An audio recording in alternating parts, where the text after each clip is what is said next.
السلام علیکم ورحمۃ اللہ وبرکاتہ۔ الحمد للہ رب العالمین والصلاة والسلام على سید الانبیاء والمرسلین وعلى آلہ وصحبہ اجمعین، اما بعد فاعوذ باللہ من الشیطان الرجیم، بسم اللہ الرحمن الرحیم، لئن شکرتم لأزیدنکم، صدق اللہ العظیم۔ خداوندہ میں تیرے نام سے آغاز کرتا ہوں، خداوندہ میں تیرے نام سے آغاز کرتا ہوں، تیرا بندہ ہوں، تیری رحمتوں پہ ناز کرتا ہوں، فقط تیری مدد اور استعانت کے بھروسے پر، فقط تیری مدد اور استعانت کے بھروسے پر مجھے اڑنا نہیں آتا مگر پرواز کرتا ہوں۔ محترم المقام قابل قدر احترام جناب صدر، معزز سامعین اور عزیز دوستو، بزم تقویت الایمان کا دوسرا اسلامی اصلاحی تربیتی پروگرام آج منعقد ہو رہا ہے۔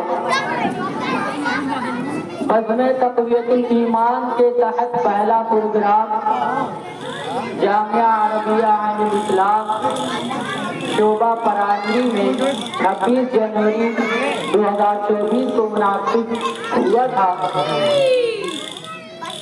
عزیز دوستو، ہم سب مسلمان ہیں، ایمان والے ہیں، ایمان کے تقاضے پر عمل ہماری ذمہ داری ہے۔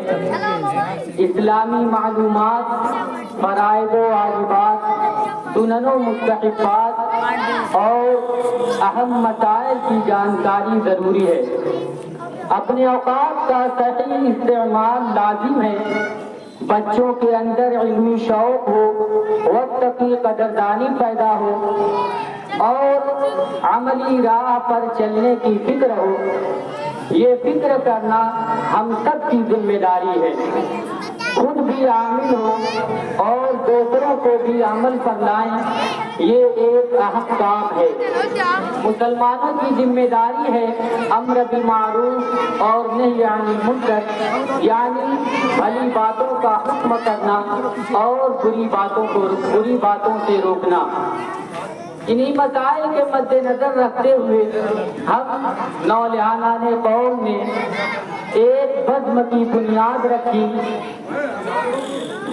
اور اس بزم کا نام تقویت الایمان نوادہ مبارک پور رکھا گیا،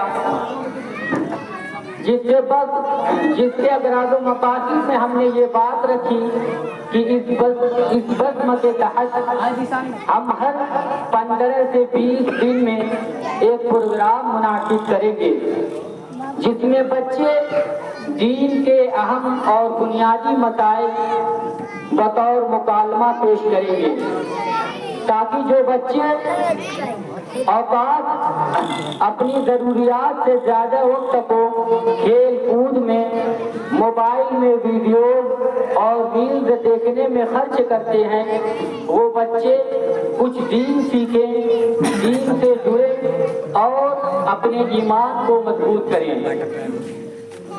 انہی مسائل کو مد نظر رکھتے ہوئے اس بزم کی بنیاد رکھی گئی اور اس بزم کے تحت آج یہ دوسرا پروگرام ہے۔ اس بزم کو قائم کرنے کے لیے ہم نے اپنے بڑوں سے بھی مشورہ لیا۔ الحمدللہ سبھی لوگوں نے اپنے قیمتی مشوروں سے نوازا اور بھرپور ساتھ دینے کا بھی وعدہ کیا۔ ہم ان تمام لوگوں کے ممنون و مشکور ہیں جنہوں نے ہمیں اپنے قیمتی مشوروں سے نوازا اور ہمارا ساتھ دے رہے ہیں۔ یقیناً ہمیں ان کی رہنمائی اور حوصلہ افزائی کی ضرورت ہے تاکہ ہم نے جو دین کی خدمت کا بیڑا اٹھایا ہے ہم اس میں کامیاب ہو سکیں۔ تو اور اس بزم میں ہم گاؤں کے ہر بچے کو جوڑنا چاہتے ہیں، تو جو بچہ بھی ان پروگراموں میں شرکت لینا چاہتا ہو وہ اپنا نام ہمارے یہاں درج کرا لے. انشاءاللہ اگلے پروگرام میں ہم اس بچے کو ضرور موقع دیں گے. اور اس پروگرام کو منعقد کرنے میں یقیناً کچھ خرچ آئیں گے تو ہم آپ سے تعاون کی بھی درخواست کرتے ہیں. انہی چند تمہیدی کلمات کے بعد آج کے پروگرام کی صدارت فرما رہے عالی وقار حضرت مولانا فیضان احمد صاحب قاسمی دامت برکاتہ العالیہ امام و خطیب جامع مسجد محلہ اتر. ہم حضرت والا کے مشہور ہیں کہ حضرت والا نے اپنے قیمتی اوقات میں سے چند ساعت ہم نونہالہ نے قوم کو دیا. آئیے انہی چند تمہیدی کلمات کے بعد مناسب معلوم ہوتا ہے کہ بزم کا باضابطہ آغاز کیا جائے. آغاز اس رب ذوالجلال کے نام سے جس نے بے رنگ پانی میں رنگین پھول کھلائے. آغاز اس رب ذوالجلال کے نام سے جس نے خون اور گوشت سے صاف شفاف دودھ پیدا فرمایا.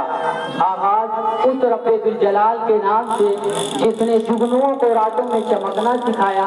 ابتدا اس مالک حقیقی کے نام سے جس نے نگاہوں میں فصل الماس کو دی. آغاز اس رب ذوالجلال کے نام سے جو ہم سب کا پالنہار ہے. آئیے میں جس کتاب سے اس پروگرام کا آغاز ہونا ہے اس کتاب کا تعارف میں خود نہیں کراتا بلکہ خود وہ کتاب کراتی ہے. قرآن کہتا ہے لو انزلنا هذا القرآن على جبل لرأيته خاشعا متصدعا من خشية الله وتلك الأمثال نضربها للناس لعلهم يتفكرون. قرآن کہتا ہے کہ اگر ہم اس کتاب کو کسی پہاڑ پر نازل کر دیتے تو تم دیکھتے کہ اس کی حیبت سے اس کی عظمت سے اس کی کبریائی سے اس کی جلالت سے وہ پہاڑ ریزہ ریزہ ہو جاتا. آئیے اسی قرآن کریم کی تلاوت باسعادت کے لیے میں عزیزم شاہد ارقم کلمہ سے درخواست کرتا ہوں کہ مخصوص تشریف لائیں اور تلاوت کلام اللہ سے اس بزم کا باضابطہ آغاز کریں.